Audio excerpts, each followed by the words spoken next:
Assalamualaikum warahmatullahi wabarakatuh.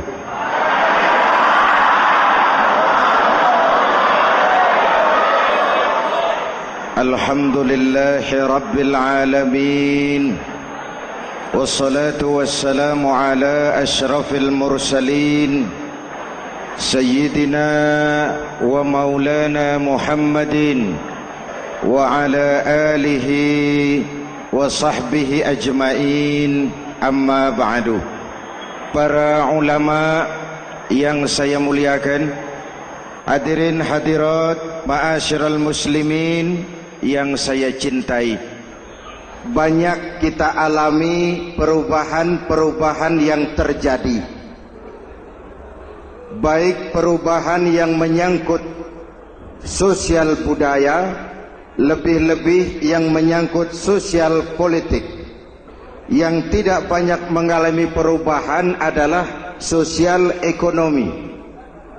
Bahkan angka kemiskinan kita naik menjadi 3/5 dari total penduduk kita hidup di bawah garis kemiskinan, dan 20% diantaranya miskin mutlak.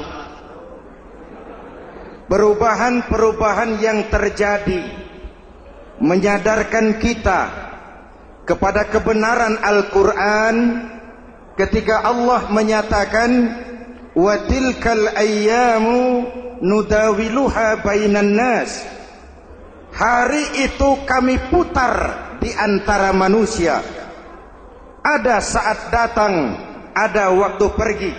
Ada hari lahir, ada saat kembali. Ada waktu dilantik, ada saat menyerahkan jabatan. Hari kami putar di antara manusia dan hidup cuma sekadar menunggu giliran. Soalnya kemudian di tengah perubahan-perubahan yang terjadi begitu cepat, what must we do now?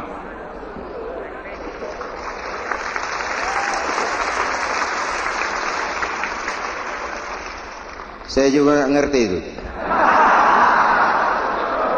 Yang penting kan penampilan.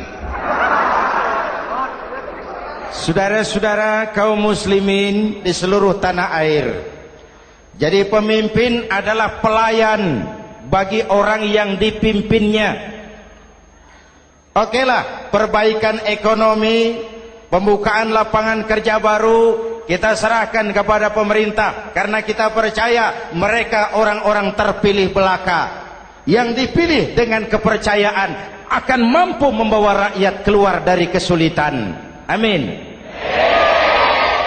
Tugas kita sekarang di zaman susah meluruskan akidah. Jangan sampai mbah dukun yang naik ke permukaan. Betul?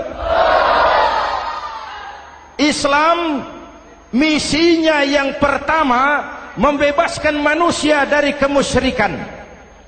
13 tahun Rasul berjuang di Makkah, menanamkan akidah, meluruskan keyakinan, membentuk iman.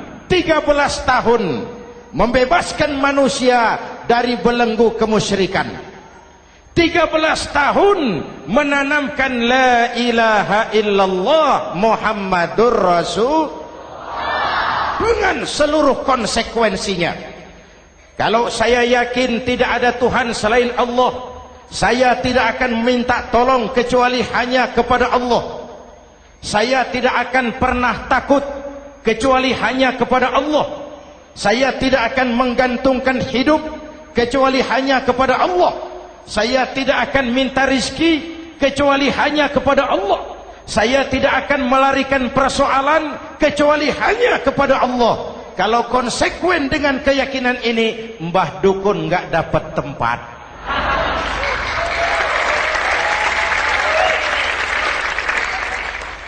Akur? Ayo lihat secara sederhana.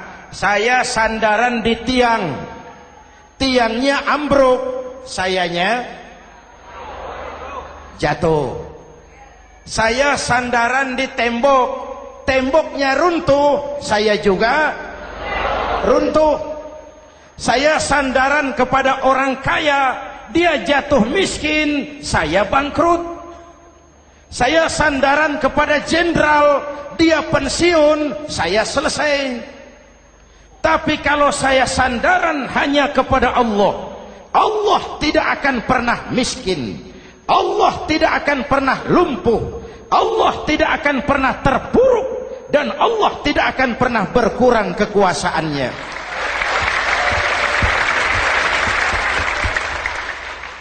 Maka umat Islam, sesulit apapun zaman yang kita hadapi, Allah juga tempat kita bersandar. Jelas? Selama ini kita iman dalam ucapan, tapi sekuler dalam perbuatan. Di masjid ada Allah, di kantor Allah tidak ada, maka korupsi merajalela.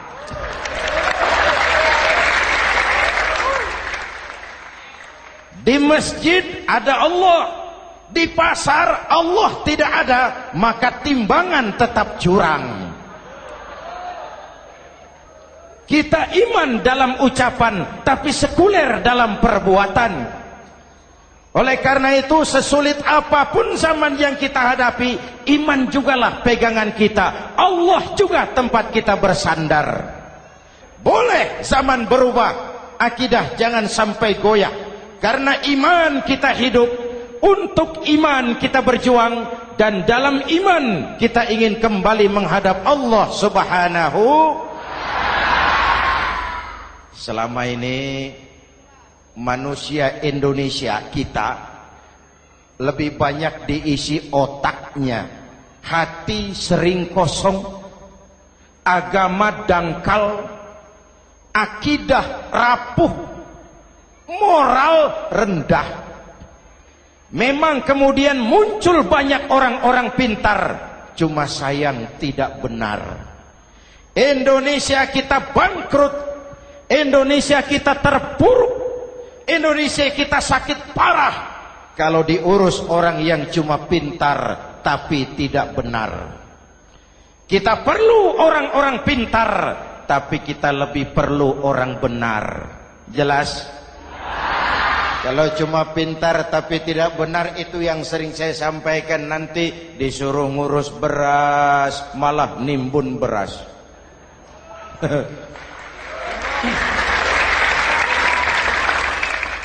Disuruh ngurus laut malah jadi bajak laut.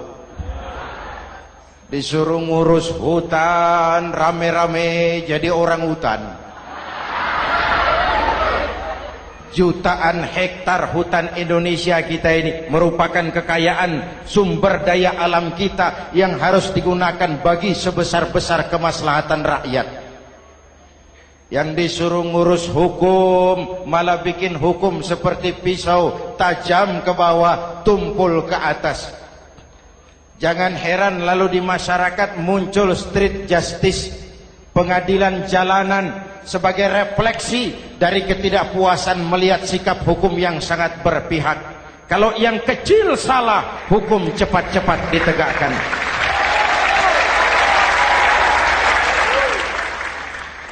Lihat saja sekarang ini kalau orang terkenal, banyak uang, punya masalah, antri yang bela. Betul? Tapi saudara lihat si Marsinah di Jawa Timur, si Sengkon dan Karta di Jawa Barat, si Udin Bernas wartawan Jogja, terseok-seok mencari keadilan, sampai hari ini urusannya masih remeng-remeng. Kenapa bisa begitu? Jawabannya sederhana, tidak ada fulus. Ada fulus mulus, tidak ada fulus manfus. Betul? Jangan sampai para penegak hukum kita terjebak pada lagu baru, maju tak gentar membela yang bayar.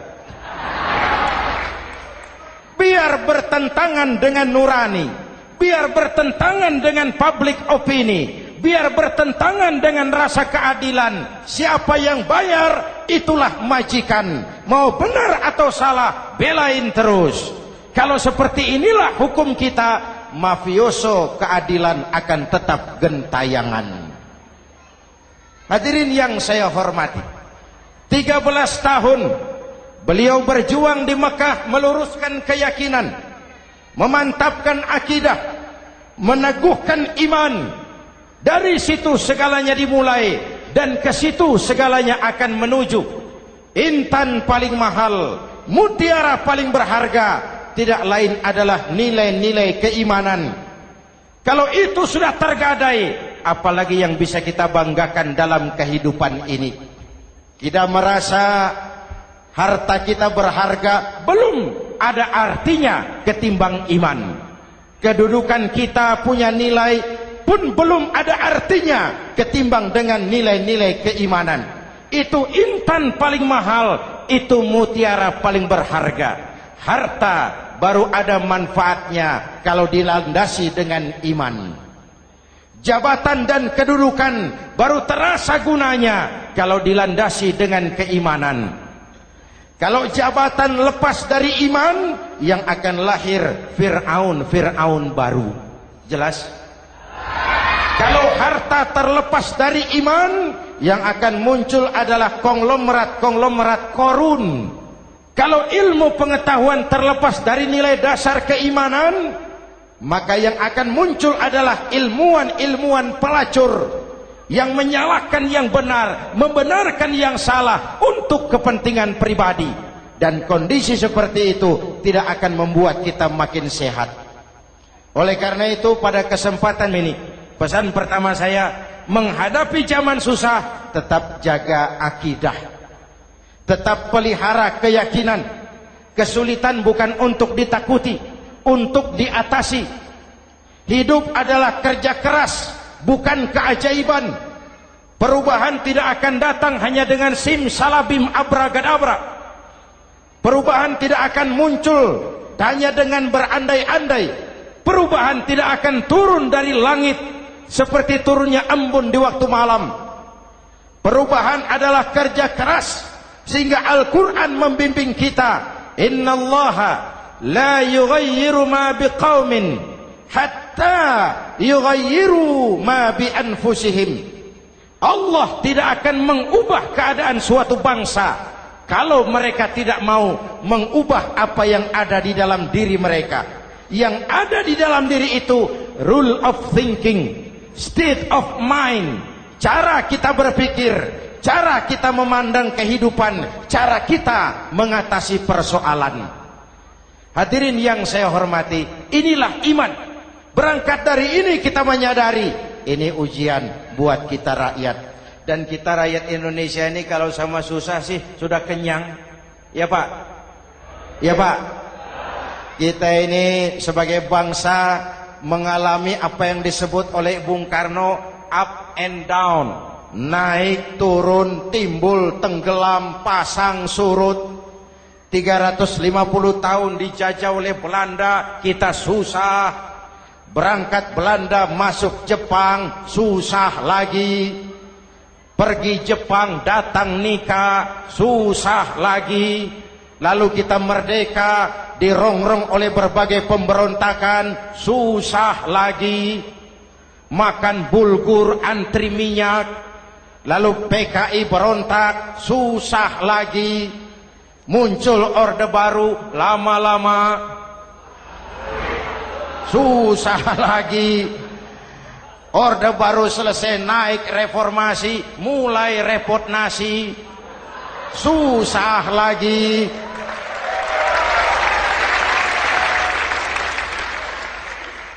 Kalau susah kita ini sudah akrab, sudah intim, mestinya kalau sudah susah seperti itu jangan salah sikap menyikapi kesusahan. Jangan sampai kita potong kompas, ambil jalan pintas, terjebak menghalalkan segala cara. Itu tidak akan menguntungkan, itu tidak akan menyelesaikan. Kalaupun selesai nampaknya penyelesaian sesaat, dan penyelesaian sesaat bukan penyelesaian yang sebenarnya. Karena itu tetaplah dalam koridor keimanan.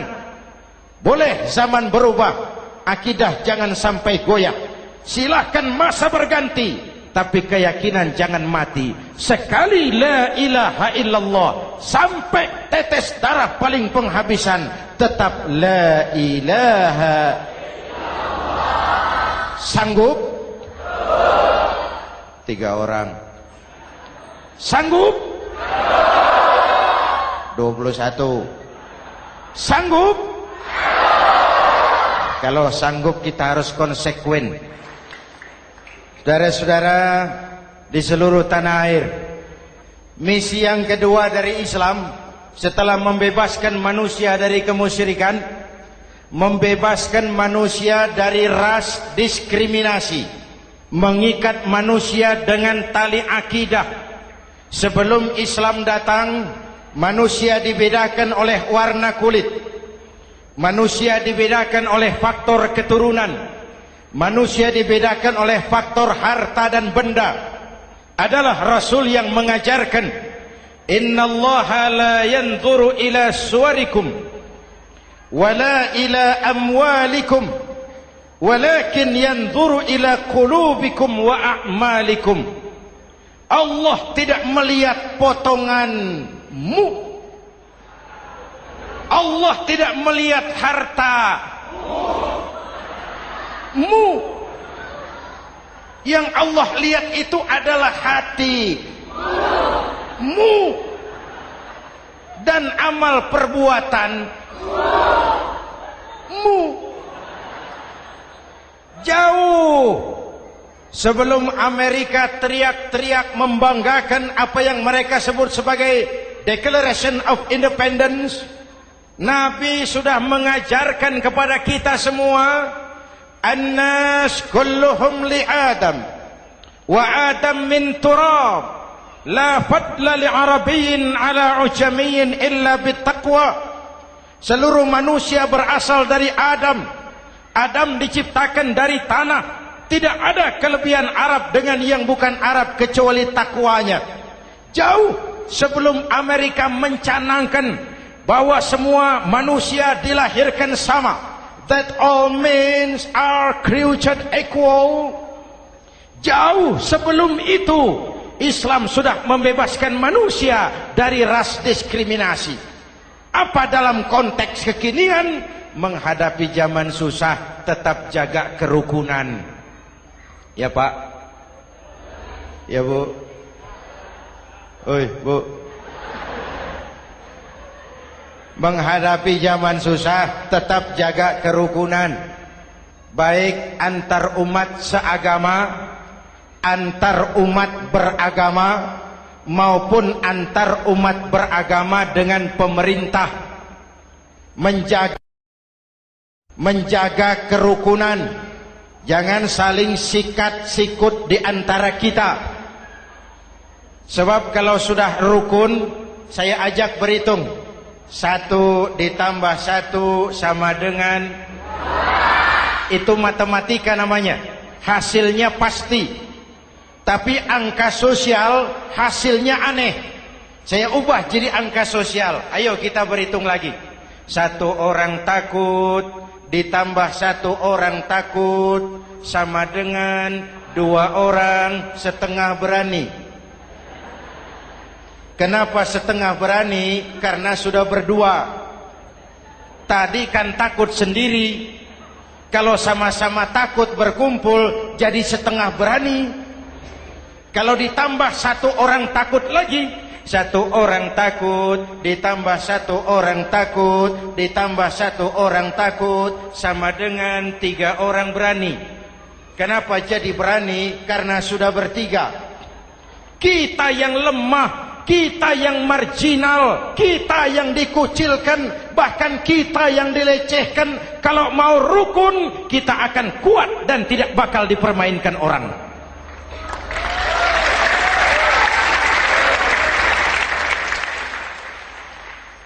Tapi kalau rukunnya yang satu mau menikam yang lain, saya ajak berhitung lagi. Yuk berhitung yuk. 1 ekor ayam ditambah 1 ekor musang sama dengan 1 ekor musang. Kemana ayamnya? Dimakan musang. Betul nggak nih hitungan? Ayo kita hitung lagi. 1 ekor ayam ditambah 1 ekor musang sama dengan 1 ekor musang. Kemana ayamnya? Dimakan musang. Jadi kalau kita suka kumpul dengan orang yang mau makan kita, selesailah kita.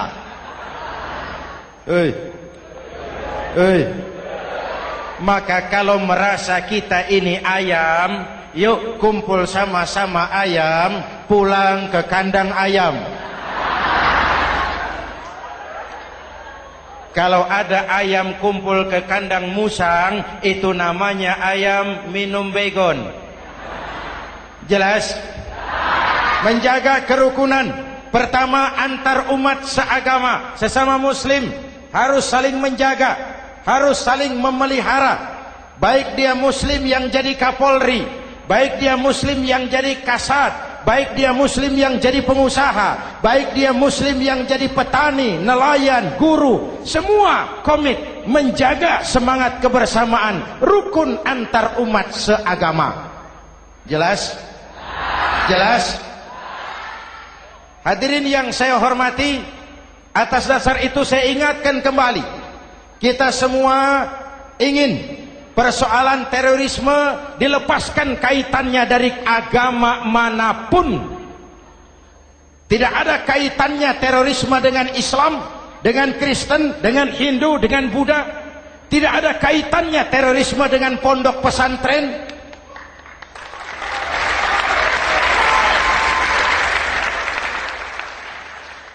Jangan sampai pesantren jadi kambing hitam. Karena sejak zaman penjajahan, pesantren sudah terbukti memberikan kontribusi bagi perjuangan memerdekakan rakyat Indonesia.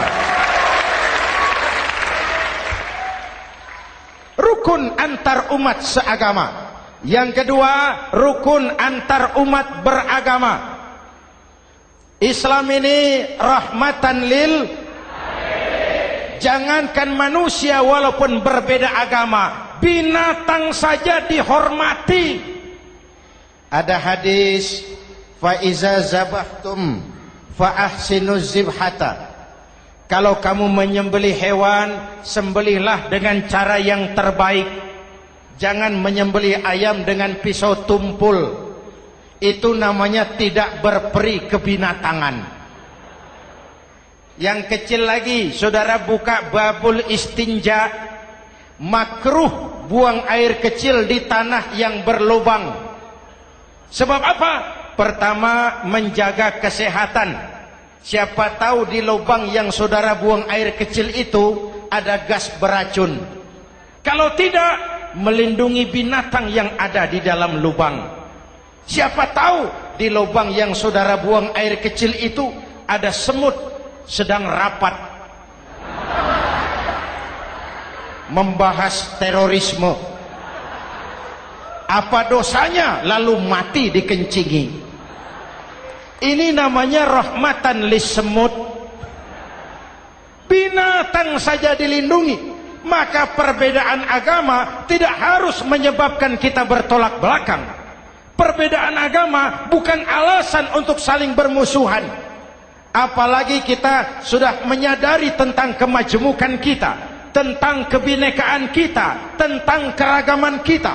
Rukun antar umat beragama. Saling menghormati, saling menghargai, tapi tetap dalam batas lakum dinukum. Lalu rukun antar umat beragama dengan pemerintah.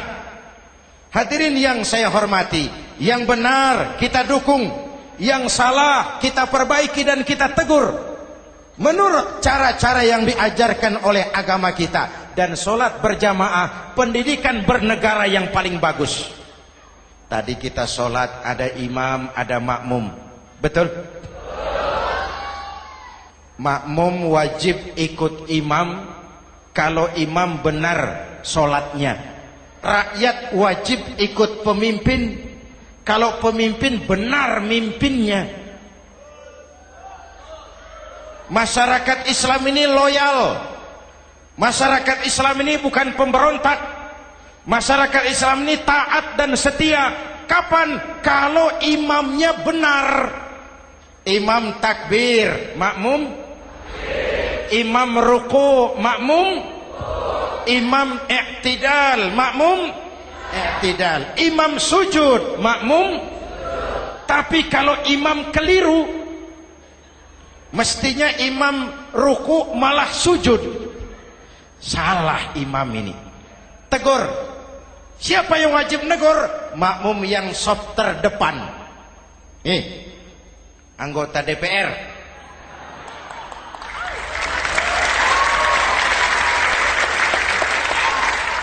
Ini wakil-wakil makmum ini, sop di depan ini. Kalau imam keliru, mereka paling tahu. Ngomong. Tegur. Bagaimana negurnya? Ada aturan main. Mestinya ruku, imam sujud. Salah ini imam. Subhanallah. Kan begitu negurnya. Betul? Tidak boleh juga imam keliru, makmum emosi. Main pegang. Weh, makmum salah. Hoi, hoi. Kacau sholat. Betul? Anggota dewan ini, soft di depan. Itu kalau imam keliru. Satu saat imam buang angin. Namanya manusia bisa buang angin toh. Apa makmum lalu berkata, demi kesetiaan saya kepada imam, imam buang angin, saya lebih keras lagi. Itu namanya fanatisme buta, loyalitas yang goblok. Imam buang angin, minggir. Iyyaka na'budu wa iyyaka nasta'in. Sampai situ imam buang angin, minggir imam. Lalu saf yang di depan maju. Tidak usah bikin sholat baru, teruskan pekerjaan imam. Ihdinas siratal mustaqim. Teruskan. Kenapa? Kalau bikin sholat baru lagi, nanti buang angin lagi. Bikin lagi sholat. Kapan selesainya sholat? Kapan selesainya membangun negara ini? Yang penting imam tahu diri, buang angin, minggir.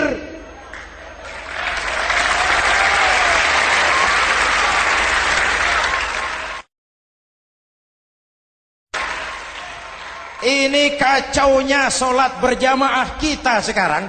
Kacaunya negeri kita sekarang. Banyak imam sudah buang angin, gengsi. Diam aja merasa nggak punya salah.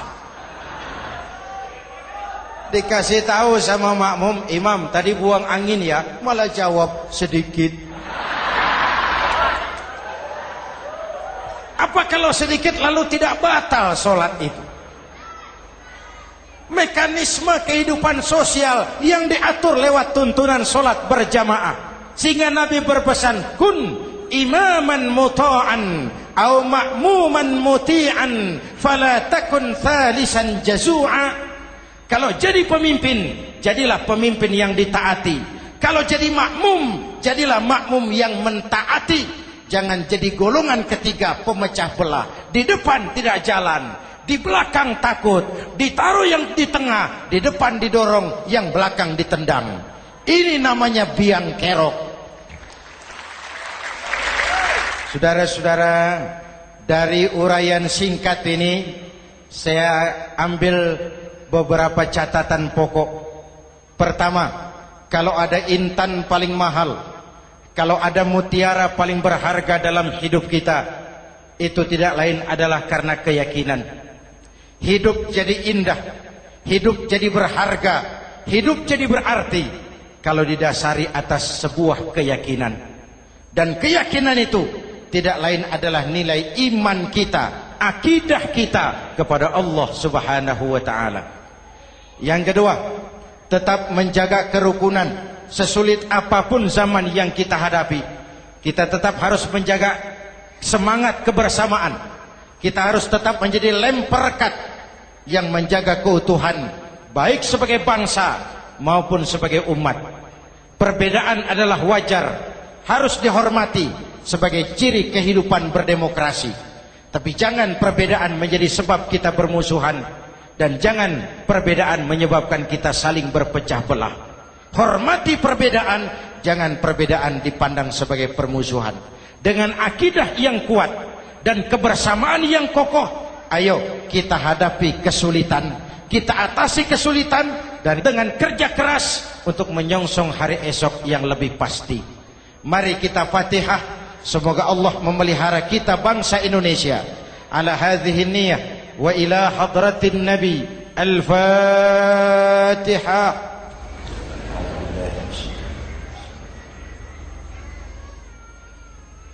Iyyaka na'budu wa iyyaka nasta'in. Ihdinas siratal mustaqim.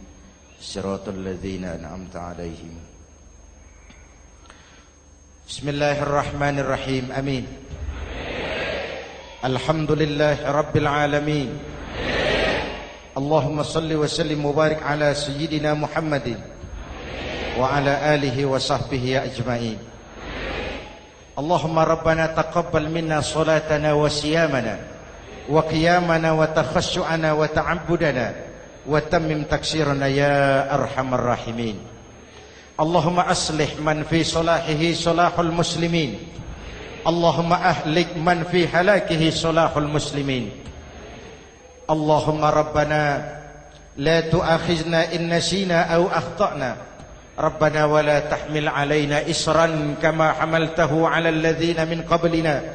Rabbana wa la tuhammilna ma la taqata lana bih wa'fu 'anna waghfir lana warhamna anta maulana fansurna 'alal qaumil kafirin.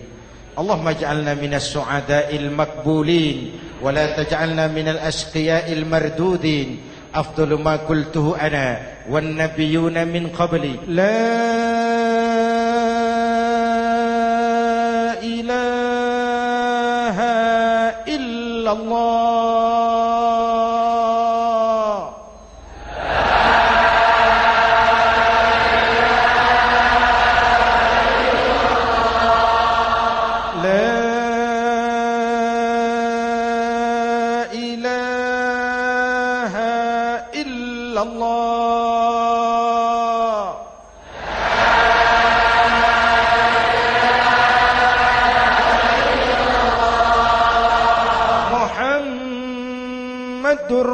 Rasulullah